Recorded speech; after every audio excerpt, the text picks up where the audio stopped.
यह शरीर जो है इस संसार रूपी सागर में यह शरीर फंसा हुआ है और इसके अंदर जो जीवात्मा रूपी कैदी है वह कष्ट भोग रहा है। दुख यह शरीर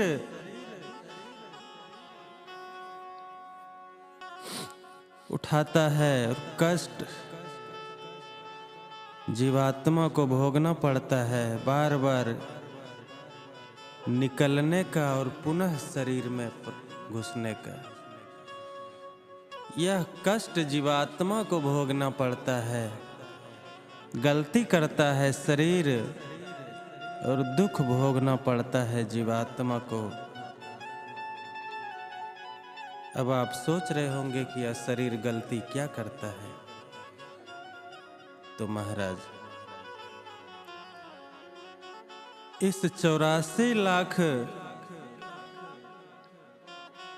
जोनी में यह जीवात्मा भटकते रहता है अन्य प्रकार की शरीर लेकर के।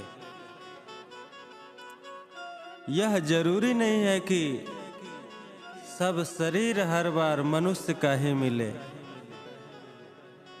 यह तो बड़ा दुर्लभ है। कभी परमात्मा की कृपा हो जाए तो वे दया करके जीवात्माओं को यह मनुष्य का चोला पहना दे देते हैं, यह मनुष्य का शरीर दे देते हैं।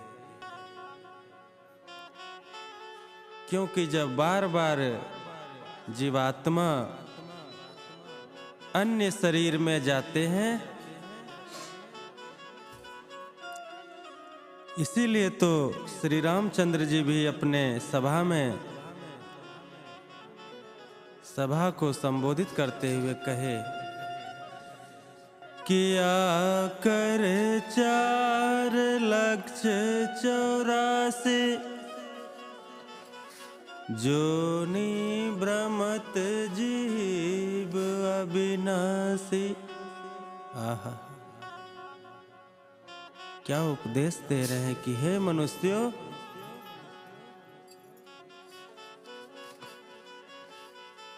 यह संसार में जो 84 लाख प्रकार की जोनियां हैं वह 4 खानियों में बटा हुआ है। पिंडज, अंडज, अंकुरज और उष्मज, इन 4 खानियों में जीवात्मा भ्रमण करते रहता है। कभी अंडज में, कभी पिंडज में, कभी उष्मज में, कभी अंकुरज में। इन 4 खानियों में जीवात्मा भटकते रहता है और दुख कष्ट भोगते रहता है। इसीलिए गुरु महाराज कह रहे हैं कि काया दुर्ग दुखद बंदी खाना। यह काया जो है बार बार मरता है और फिर से पुनः इस धरती पर आता है। शरीर को जला दिया जाता है, जीवात्मा तो अमर है, वह कभी जलता नहीं है, मरता नहीं है, मिटता नहीं है।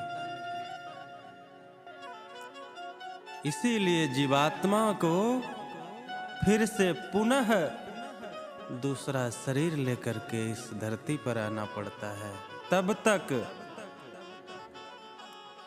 जब तक कि वो मुक्ति को प्राप्त नहीं कर लेता, तब तक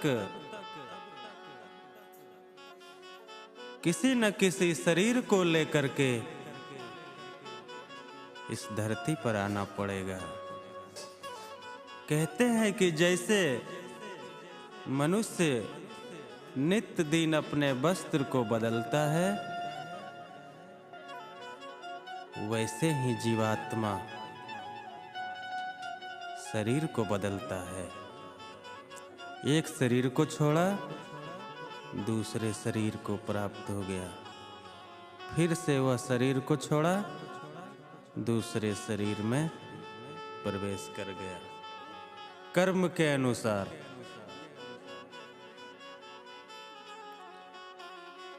शरीर पाकर के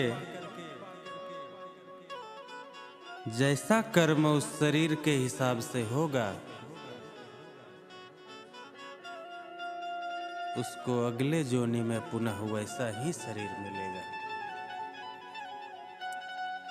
मान लिया जाए एक मनुष्य इस धरती पर आकर के अगर वो सत्कर्म नहीं किया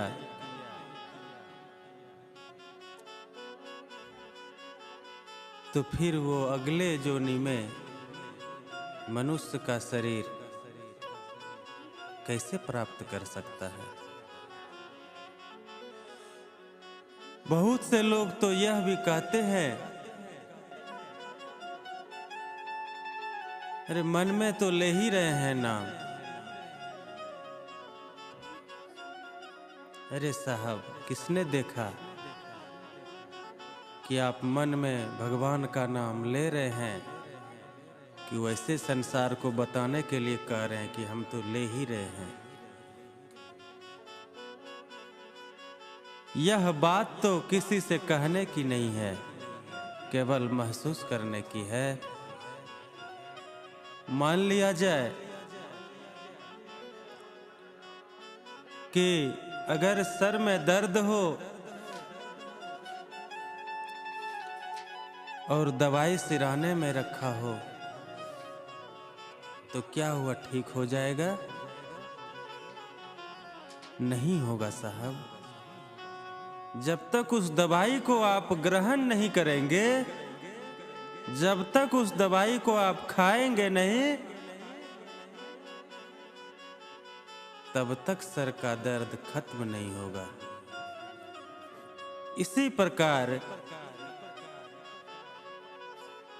जब तक कि विद्यार्थी परीक्षा में बैठे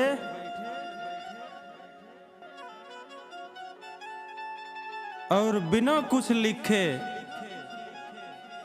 अच्छे नंबर की अपेक्षा करे तो यह संभव है क्या?